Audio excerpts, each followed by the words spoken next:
जब हम और आप परमेश्वर के इस भवन में आराधना कर रहे थे, परमेश्वर के वचनों पर विचार कर रहे थे और हमने प्रभु यीशु मसीह को अपने शागिर्दों के साथ उस मेज पर शिरकत करते देखा था जिसको हम अंतिम भोज या प्रभु भोज कहते हैं। और उससे संबंधित हमने बहुत सारी बातों पर कल गौर किया था और हमने देखा था कि कल का भोज महज एक भोज नहीं था बल्कि एक पवित्र वाचा की स्थापना थी, कि महज एक भोज नहीं था बल्कि प्रभु की ओर से एक आज्ञा थी कि जब तक मैं दोबारा ना आऊं मेरी यादगारी में तुम ऐसा ही करते रहना।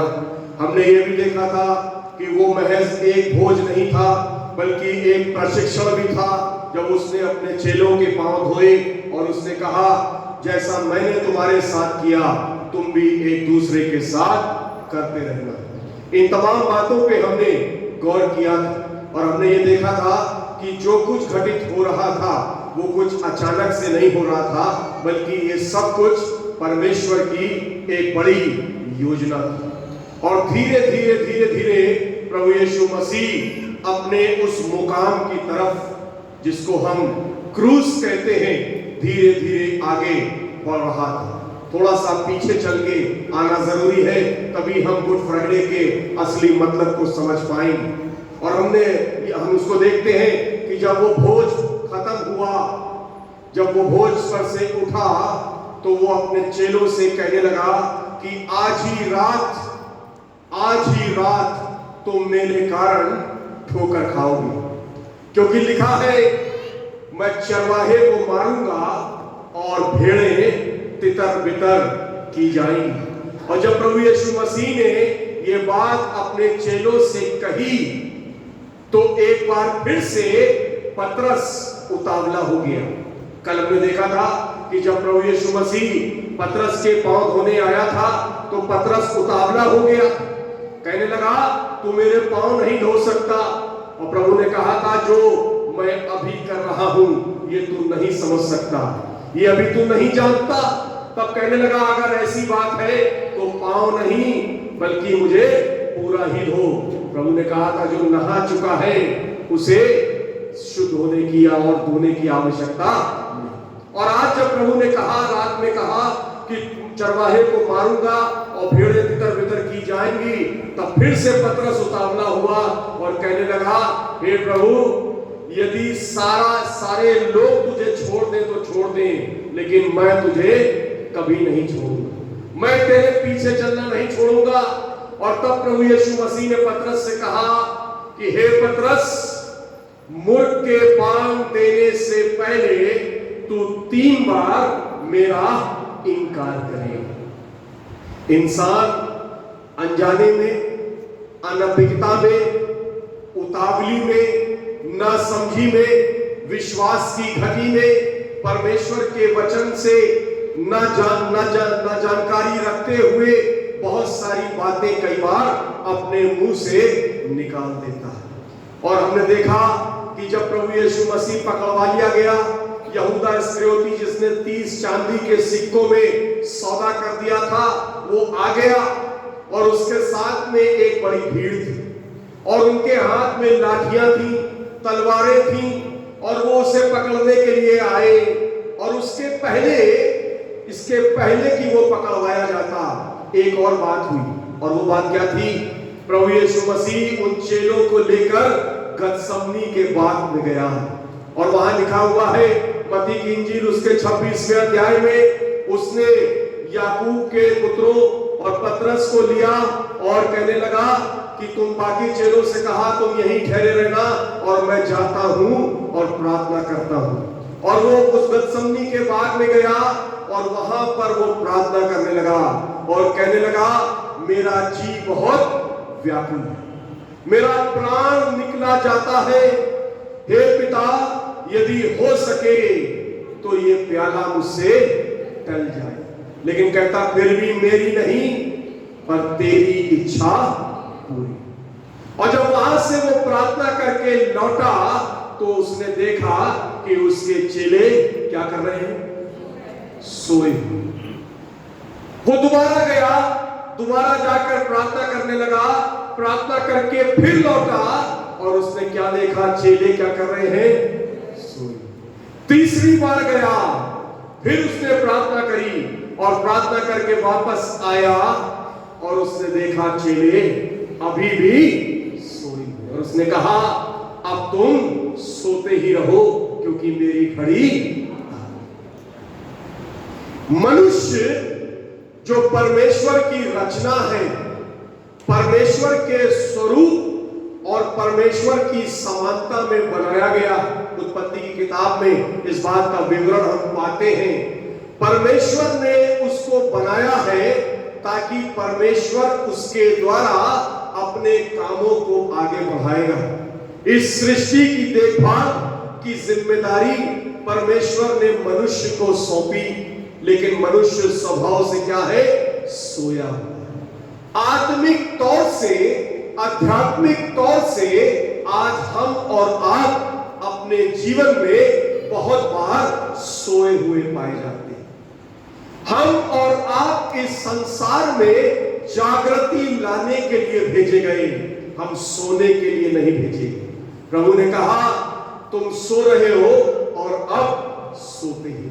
और लिखा हुआ है उसके बाद यहूदा इस्करियोती एक बड़ी भीड़ के साथ आया और उन्होंने प्रभु को पकड़ लिया। प्रभु ने कहा तुम मुझे डाकू की तरह क्यों पकड़ने आए हो? क्या मैं आज से पहले मंदिर में तुम्हारे बीच में उपदेश ना करता था और तब तुमने मुझे नहीं पकड़ा? ये इसलिए हुआ ताकि जो वचन लिखे हैं वो पूरे हो जाए। और वहां लिखा हुआ है वो उसे पकड़कर पिलातुस के कोर्ट में ले आए, पिलातुस के कोर्ट में ले आए और उसका बड़ा तमाशा बनाने लगे। बाइबल बताती प्रभु यीशु मसीह जैसे ही पकड़ा गया बहुत सी बातें घटित होने लगी। परमेश्वर की सामर्थ, जो अभी थोड़ी देर पहले हम विचार कर रहे थे, क्रूस की कथा हम उद्धार पाने वालों के लिए क्या है? परमेश्वर की सामर्थ। और ये सामर्थ का प्रगटीकरण उसी घड़ी शुरू हो गया जिस घड़ी प्रभु यीशु मसीह पकड़ा गया। और जैसे ही उसको पकड़ा और पिलातुस के सामने लाए और उसकी पेशी होने लगी, बहुत से इल्जाम उसके ऊपर लगाने लगे। कहने लगे ये लोगों को वर्गलाता है, ये कहता है मैं तो यहूदियों का राजा हूं, ये तो कहता है कि मैं ऐसा हूं, मैं वैसा हूं। और पिलातुस ने कहा तुझे क्या कहना है? प्रभु ने कहा तू कह चुका कि मैं तो वास्तव में यहूदियों का राजा। फिर भी पिलातुस ने कहा कि मैं इसमें कोई ऐसा दोष नहीं पाता कि इसे प्राण दंड, ऐसा कोई दोष मैं नहीं पाता। क्यों? क्योंकि वास्तव में प्रभु यीशु मसीह क्या है? निर्दोष। उसने कुछ किया ही नहीं कि उसे प्राण दंड दिया जाए। और एक और बहुत महत्वपूर्ण बात जो हमें देखने को मिलती है कि जब पिलातुस प्रभु यीशु मसीह से सवाल जवाब कर रहा था तो पिलातुस की पत्नी ने उसको कहला भेजा कि ये धर्मी व्यक्ति है और तू इसके विषय में हाथ ना डालना, क्योंकि कल रात स्वप्न में मैंने इसके कारण बहुत दुख उठाया है। मत्ती की इंजील उसका 27वां अध्याय और 12 आयत से जब आप पढ़ेंगे, उसके पास मैसेज आ गया कि तू इसको इसके मामले में हाथ मत डालना, क्योंकि ये कोई मामूली शख्स नहीं। पिलातुस कोशिश करने लगा कि कैसे प्रभु को बचाए। और बाइबल बताती है कि जब उसे मालूम हुआ कि ये तो गलीली है तो पिलातुस ने उसे हेरोदेस के पास भेज दिया। क्यों हेरोदेस के पास भेज दिया? ये बाइबल की बातें हमें और आपको मालूम होनी चाहिए। हेरोदेस के पास क्यों भेज दिया? क्योंकि गलीली होने का मतलब था कि वो हेरोदेस की रियासत का था। और जब प्रभु हेरोदेस के सामने लाया गया तो हेरोदेस उसको देखकर बाइबल बताती है बहुत खुश हुआ क्यों खुश हुआ? क्योंकि हेरोदेस प्रभु को बहुत समय से देखना चाह रहा था और हेरोदेस ने प्रभु यीशु मसीह का बड़ा तमाशा मचाया, उसको चमकीला वस्त्र पहनाया, उसका बड़ा मजाक बनाया और वापस उसको पिलातुस के पास भेज दिया। दोनों के पास कोई उपाय न था, दोनों ये डिसीजन नहीं ले पा रहे थे कि उसे मृत्यु दंड सुनाए। इंसान की ये कुवत नहीं कि परमेश्वर के ऊपर अपना अधिकार जताए। अधिकार किसका है? परमेश्वर। सारा अधिकार, सारा वैभव, सारा शासन, इस संसार का सारा कंट्रोल किसके हाथ में है? परमेश्वर के हाथ। अधिकारों का देने वाला मनुष्य नहीं बल्कि परमेश्वर है। और आज हम और आप जो परमेश्वर के विश्वासी लोग हैं, हम भी ये मानते हैं कि हमारी भी सामर्थ और हमारा भी अधिकार और हमारी सहायता कहां से आती है? परमेश्वर से। भजन 121 में कहता है, मैं अपनी आंखें पर्वतों की ओर लगाऊंगा, मुझे मेरी सहायता कहां से आएगी? मेरी सहायता परमेश्वर की ओर से आती। हेरोदेस ने उसको वापस पिलातुस के कोर्ट में भेज दिया, चमकीला वस्त्र पहनाया, उसके मुंह पर थूकने लगे, उसको मारने लगे, उसका तमाशा बनाने लगे और वापस पिलातुस के कोर्ट में आया। और एक बहुत महत्वपूर्ण बात लिखी है, उसी दिन से हेरोदेस और पिलातुस जो एक दूसरे के दुश्मन थे, वो एक दूसरे के मित्र बन गए। क्रूस की कथा उद्धार पाने वालों के लिए परमेश्वर की सामर्थ है। इसके पहले कि प्रभु यीशु मसीह क्रूस पर चढ़ाया जाता, दुश्मनों में मेल मिलाप हो गया। जो काम कोई इंसानी ताकत नहीं करा सकती थी, वो काम प्रभु यीशु मसीह की सामर्थ ने करा दिया। और जब वापस उसको पिलातुस के कोर्ट में लाए, पिलातुस ने कहा, तुम क्या चाहते हो कि मैं इसके साथ करूं? कहने लगे, इसे क्रूस पर चढ़ा, इसे क्रूस पर चढ़ा। और उन दिनों में यह प्रथा थी कि जब किसी व्यक्ति को क्रूस पर चढ़ाते थे तो उसके एवज में वो कुछ लोग होते थे, वो उनको यह अधिकार था कि वो कुछ मांग सकते थे, किसी की छुड़ौती मांग सकते थे। पिलातुस ने पूछा, तुम क्या चाहते हो? हम तो इसके बदले में किसको छोड़े? और उन्होंने कहा, बरअब्बा। बरअब्बा कौन था? बरअब्बा एक डाकू। पिलातुस ने उनके सामने अपने हाथ धोए, बाइबल में लिखा हुआ है, पानी से हाथ धोए और कहने लगा, मैं इसके विषय में अपने आप को निर्दोष घोषित करता हूं, अब तुम इसे ले जाओ। बड़े विवश होकर, बड़े मजबूरी में उसको ये डिक्लेयर करना पड़ा कि इसको क्रूस की सजा दी जाए। प्रभु यीशु मसीह वो शक्ति है, वो सामर्थ है, जिसके आगे उसके विरोधी भी घुटना टेक देते हैं। किसी की इतनी शख्सियत नहीं कि वो उसके ऊपर कोई इल्जाम लगा सके। पिलातुस कौन था? पिलातुस उनका शासक था, सारा अधिकार उसके पास था, उसे पूछने की आवश्यकता नहीं थी। सब कुछ होते हुए भी वो प्रभु यीशु मसीह को बचाना चाह रहा था, और जब नहीं बचा पाया तो अपने हाथ धोकर यह दर्शाने लगा कि मैं इसकी मृत्यु को लेकर मैं क्या हूं? मैं निर्दोष। प्रभु यीशु मसीह वो सच्चाई है जो ना छिपाई जा सकती, ना वर्गलाई जा सकती, ना घुमाई जा सकती। इसीलिए उसने कहा था, मार्ग, सच्चाई और जीवन में। आज मसीह के बैरी भी इस बात को मानते हैं कि मसीह में शक्ति, परमेश्वर में सामर्थ है।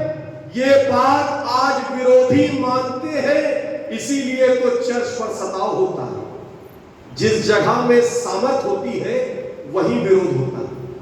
मरे हुए व्यक्ति को कोई छूना नहीं चाहता है, वो तो मर गया, उसके अंदर अब कुछ नहीं, वो तो मिट्टी हो गया। लेकिन जिसके अंदर ताकत है उससे इंसान घबराता है। परमेश्वर सामर्थी है, इसीलिए विरोध है। जब आप विश्वास में आ जाते हैं, परमेश्वर की सामर्थ आपके जीवन में काम करने लगती है, क्रूस का पैगाम आपकी जिंदगी से बोलने लगता है, तब आपके ऊपर सताव आने लगता है। क्यों?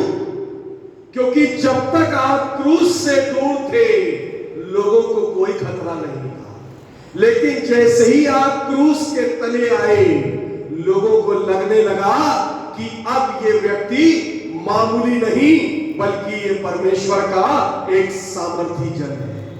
ये प्रार्थना करेगा और बड़े काम होंगे। ये प्रार्थना करेगा, लोग चंगे होंगे। ये बोलेगा और परमेश्वर अपनी सामर्थ को प्रकट कर देगा। क्रूस एक सामर्थ का प्रकटीकरण है। और बाइबल बताती है, जब पिलातुस ने यह सलाह सुना दी, वो उसे पकड़कर ले जाने लगी और जैसी प्रथा थी उसी के कंधों पर उन्होंने क्रूस को लाद दिया। और हम जानते हैं कि प्रभु यीशु मसीह उस क्रूस को उठाकर गुलगुता नाम के स्थान की तरफ चला। ये गुलगुता जो स्थान है, ये एक पहाड़ी जगह है। पहाड़ पे इसलिए क्रूस की सजा दी जाती थी क्योंकि पहाड़ पे जब व्यक्ति को ऊंचाई पर ले जाके क्रूस पर चढ़ाते थे, तो उसके पीछे जो पर्पस होता था वो ये होता था कि दूर तक लोग देख ले कि फलाने फलाने व्यक्ति को क्रूस पर चढ़ा दिया गया है। पूरा शहर इस बात को देख ले कि फलाना व्यक्ति जो बहुत संगीन अपराधी था, उसको क्रूस पर लटका दिया गया। इसलिए ऊंचे स्थान पर ले जाकर क्रूस की सजा दी जाती थी। और प्रभु भी अपना क्रूस उठाकर चलने लगा।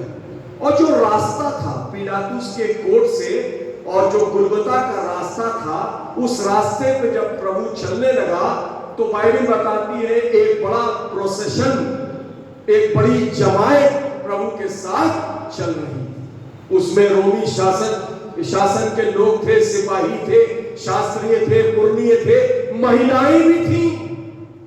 और तभी प्रभु यीशु मसीह ने कहा था, हे यरूशलेम की पुत्रियों, लूका की इंजील उसके 23वें अध्याय में, मेरे लिए मत रो।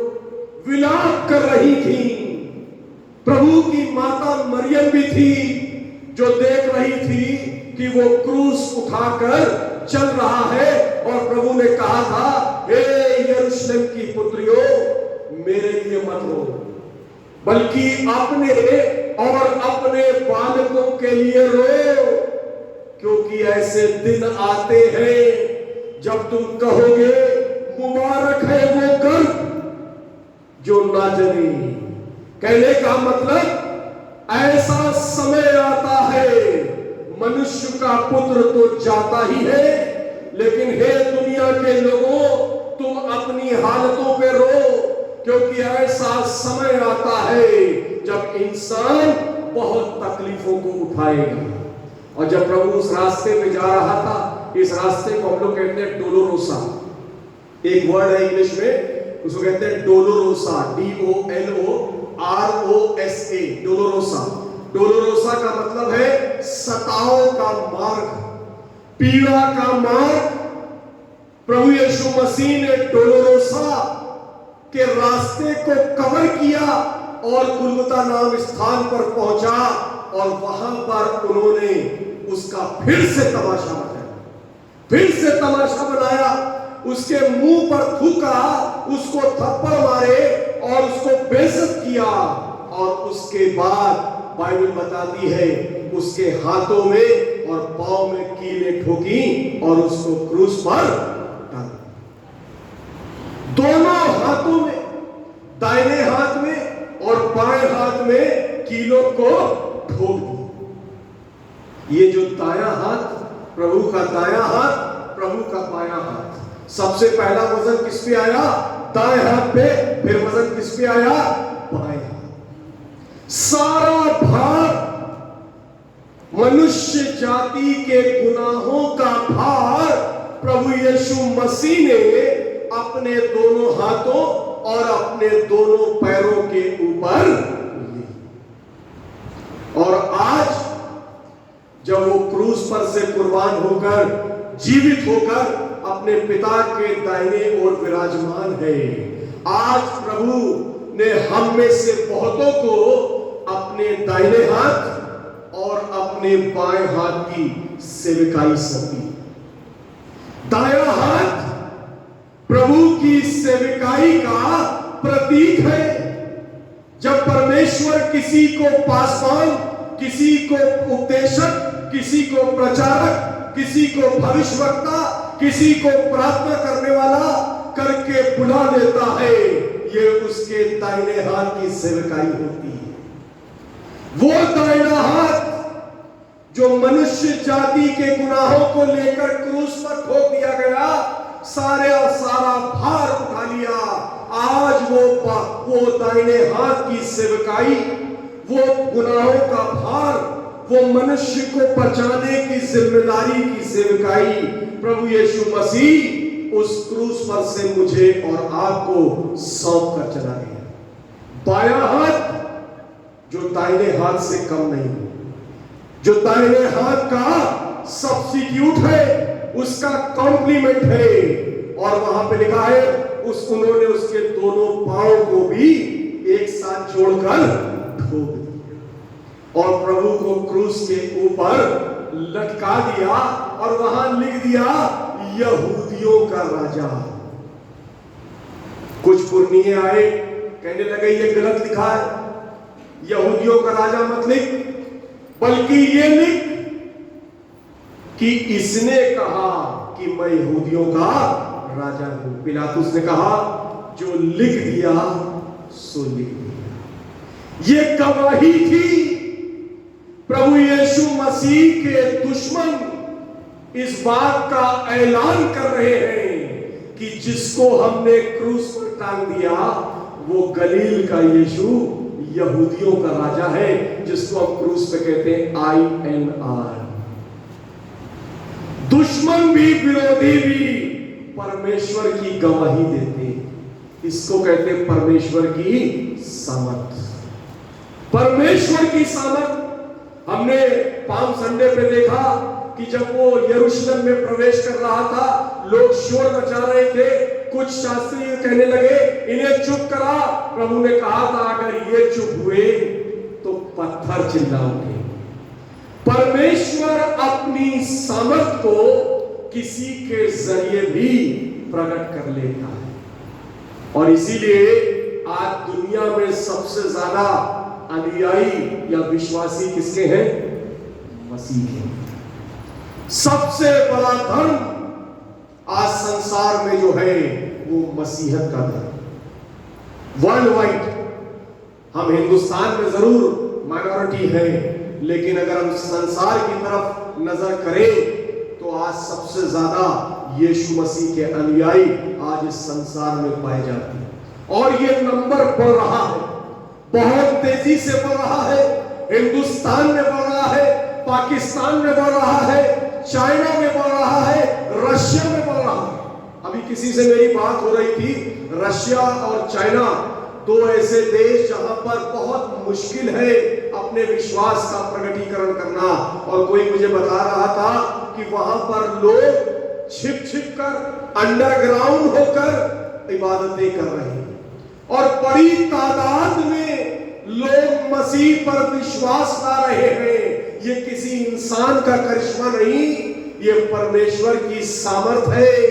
इसीलिए प्रभु ने कहा था जब मैं ऊंचे पर चढ़ाया जाऊंगा तो सबको अपनी तरफ खींच लूंगा। हर एक घुटना झुकेगा और हर जबान अंगीकार करेगी कि यीशु ही प्रभु है। हर एक शब्द जो प्रभु के मुंह से निकलता है वो कभी खाली नहीं होगा। और लिखा हुआ है उन्होंने उसे क्रूस पर चढ़ा दिया। बड़ी विडंबना है, बड़ी विडंबना है। जिन हाथों ने चंगाइयां दी, जिस जबान ने उपदेश दिए, जो सिर हमेशा हलीमी से झुका रहा, जिस लिबास में सामत रहती थी, जो पांव हमेशा भलाई के लिए बढ़ते रहे, जो जीवन हमेशा दूसरों के लिए काम आता रहा, आज उसको क्रूस पर ले जाकर ठोक। जिस चेहरे पे नूर चमकता था, आज उस चेहरे पे थूक रहे। इंसान जब पाप करता है तो वो ये भूल जाता है कि इसका अंजाम क्या है, अंधा हो जाता है। पाप मनुष्य की आंखों को बंद कर देता है। उसको ये एहसास नहीं होता कि आखिर वो कर क्या रहा है। और यहां पर ऐसा ही हो रहा है। सब कुछ किया, जितना तमाशा बना सकते थे सारा तमाशा बनाया, उसका मजाक बनाया, हर तरीके से उसको बेइज्जत किया। और वहां लिखा हुआ है जब वह क्रूस पे था और उसका तमाशा बनाया जा रहा था, उसने जब मुंह खोला तो जो पहला शब्द बोला वो क्या था? हे पिता, इन्हें क्षमा कर, क्योंकि ये जानते नहीं कि क्या कर रहे हैं। आज भी ये दुआ मेरे और आपके लिए प्रभु कर रहा है।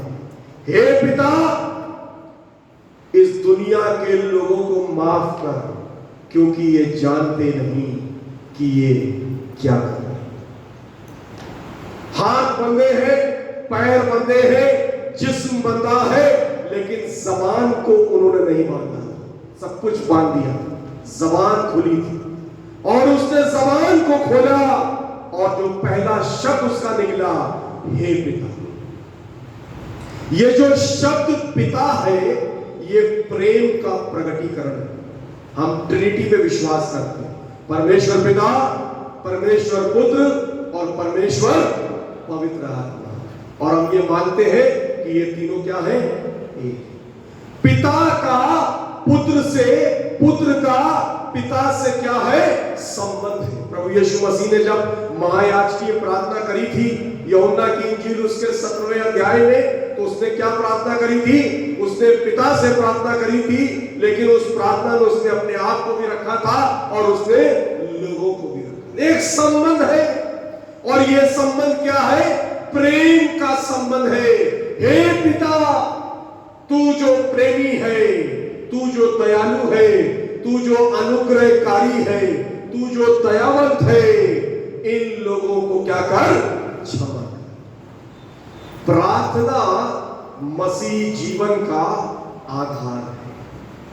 अगर आज मैं और आप अपनी जिंदगी में दुआ नहीं करते तो वास्तव में हमारा जीवित रहना किसी मायने का नहीं, क्योंकि दुआ परमेश्वर से बातचीत करने का तरीका है। जब आप प्रार्थना करते हैं तो परमेश्वर सुनता है। और याकूब की पत्री उसके 5वें अध्याय और 16 आयत में लिखा है, धर्मी जन की प्रार्थना से बहुत कुछ हो सकता है। विश्वास की प्रार्थना से बड़े बड़े सामर्थी काम और आश्चर्य काम होते हैं। एलिया ने प्रार्थना करी, हे परमेश्वर मेघ ना बरसे, और 3.5 साल तक जमीन पर बारिश नहीं।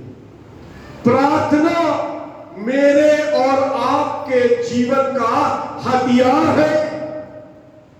जब समस्याएं आती हैं, जब विपत्तियां आती हैं, जब जीवन में उलझने आती हैं और जब लोग घुटने पर आकर विश्वास से प्रार्थना करते हैं तो परमेश्वर अपनी सामर्थ को प्रकट कर देता है। और आपका चर्च एपिफेनी चर्च मैंने सुना है प्रार्थनाओं के लिए जाना जाता है। बहुत सारे लोग यहां पर प्रार्थना करवाने और विश्वास का प्रकटीकरण करने के लिए आते हैं। ये किसी इंसान की ताकत नहीं, परमेश्वर की सामर्थ्य। हे पिता, इन्हें क्षमा कर, क्योंकि ये जानते नहीं कि ये क्या कर रहे हैं। एक मुख्य बात जो यहां पर गौर करने की, प्रभु कौन है? परमेश्वर का पुत्र, पूरे रूप से परमेश्वर भी है लेकिन मनुष्य भी। क्षमा करने का अधिकार प्रभु के पास भी था, क्योंकि उसने इस बात को अपनी सेवकाई में कहा था कि सारा अधिकार परमेश्वर ने मुझे दिया है। उसके पास अधिकार की कमी नहीं। वो ये भी कह सकता था, जा मैं तुझे क्षमा करता, लेकिन उसने क्या कहा? हे पिता, हे पिता, इन्हें क्षमा कर, क्योंकि ये जानते नहीं कि ये क्या कर रहे हैं। ऐसा क्यों कहा? ऐसा क्यों कहा? क्योंकि इस समय वो जिस दशा में है, इंसानी गुनाहों का बोझ उसके ऊपर है और वो अपने आप को कमजोर पा रहा है। मनुष्य के गुनाह इतने सख्त होते हैं कि वो इंसान की जिंदगी को तोड़ देते। याकूब की पत्री उसका पहला अध्याय और उसकी 12 आयत से आप पढ़ेंगे, वहां लिखा है, जब किसी मनुष्य की परीक्षा हो तो वो ये ना कहे कि मेरी परीक्षा परमेश्वर की ओर से होती है। प्रत्येक इंसान अपनी अभिलाषा में फंसकर खिंचकर परीक्षा में पड़ता है। परीक्षा जब बढ़ जाती है तो पाप को उत्पन्न करती है, और पाप जब बढ़ जाता है तो मृत्यु को ले आता है। इंसानी गुनाह इतने सख्त होते हैं कि इंसान को मौत की तरफ ढकेल देते हैं। इस समय प्रभु यीशु मसीह जो सलीब पर है, उसके ऊपर गुनाहों का इतना बोझ है कि वो अपने पिता से दरखास्त कर रहा है, हे पिता, मैं तो शायद अब बहुत कमजोर हो गया, अब तू ही इन्हें माफ कर, क्योंकि ये जानते नहीं कि ये क्या कर रहे हैं। किस बात के लिए माफ कर? तमाशा बनाने के लिए माफ कर, झूठे इल्जाम लगाने के लिए माफ कर, झूठी गवाहियां देने के लिए माफ कर, तेरी योजनाओं में तमाम तरीके की बाधा उत्पन्न करने के लिए माफ कर, अपमान करने के लिए माफ कर। किनको माफ कर? पिलातुस को माफ कर, हेरोदेस को माफ कर, इन सिपाहियों को माफ कर, हर एक उस व्यक्ति को माफ कर जिसने इस काम में हिस्सेदारी करी। आज परमेश्वर ने मुझे और आपको इस संसार में भेजा है। सबसे पहला काम मुझे और आपको एक दूसरे को क्षमा करना। हम हमारे बाप की दुआ करते हैं और हम कहते हैं, जैसे हमने अपने अपराधियों को क्षमा किया, तू भी हमारे अपराधों को। वो जानता है कि अगर इनके पाप क्षमा ना हुए तो ये नष्ट हो जाएंगे। क्षमा प्राप्ति का अवसर परमेश्वर सबको देता है और क्षमा प्राप्ति जीवन काल में ही संभव है। मनुष्य के मर जाने के बाद क्षमा मांगने का कोई अवसर नहीं। चाहे जैसा भी हमारा जीवन हो, चाहे जैसे भी हमारे काम रहे हो, चाहे जैसे भी हमने गुनाह किए हो, आज की दोपहर परमेश्वर मुझको और आपको न्योता देता है कि क्रूस के तले आकर हम अपने गुनाहों से परमेश्वर से क्षमा मांगे, माफी मांगे, अंगीकार करें, प्रार्थना करें कि परमेश्वर मेरे और आपके गुनाहों को माफ करें। क्योंकि जैसे वो नहीं जानते थे कि वो क्या कर रहे हैं, आज हम और आप और संसार भी नहीं जानता कि हम और आप क्या कर रहे हैं। पौलुस कहता है, कुरिन्थियों की पत्री में लिखा हुआ है, पहला कुरिन्थियों उसका 2 अध्याय और उसकी 8वीं आयत में कहता है, जिसे संसार के हाकिमों में से किसी ने नहीं जाना, यदि जानते तो तेजोमय प्रभु को क्रूस पर न चढ़ा। किसी ने नहीं जाना, अगर जानते तो उसे क्रूस पर नहीं चढ़ा। कहीं ऐसा तो नहीं कि आज मैं और आप अपने जीवन से प्रभु को क्रूस पर चढ़ा रहे हैं? ये एक बड़ा सवाल है। कहीं ऐसा तो नहीं कि आज हम और आप भी उस बड़ी भीड़ में शामिल हो जो प्रभु का तमाशा बना रहे हैं? कहीं ऐसा तो नहीं कि हम और आप भी कोई ऐसा षड्यंत्र, कोई ऐसी युक्ति में शामिल हो जो परमेश्वर के राज के विरोध में काम कर रहे हैं? गुड फ्राइडे परमेश्वर के द्वारा मुझे और आपको दिया गया एक बहुमूल्य अवसर है। ये न्योता है परमेश्वर का। जब हम और आप परमेश्वर की हैकल में मौजूद हैं, परमेश्वर मुझे और आपको बुला रहा है कि हम और आप क्रूस के तले आए, अपने गुनाहों से तौबा करें। प्रभु उस क्रूस पर से मुझे और आपको माफ करने के लिए तैयार है। परमेश्वर इन वचनों से हम सबको आशीष दे। आमीन।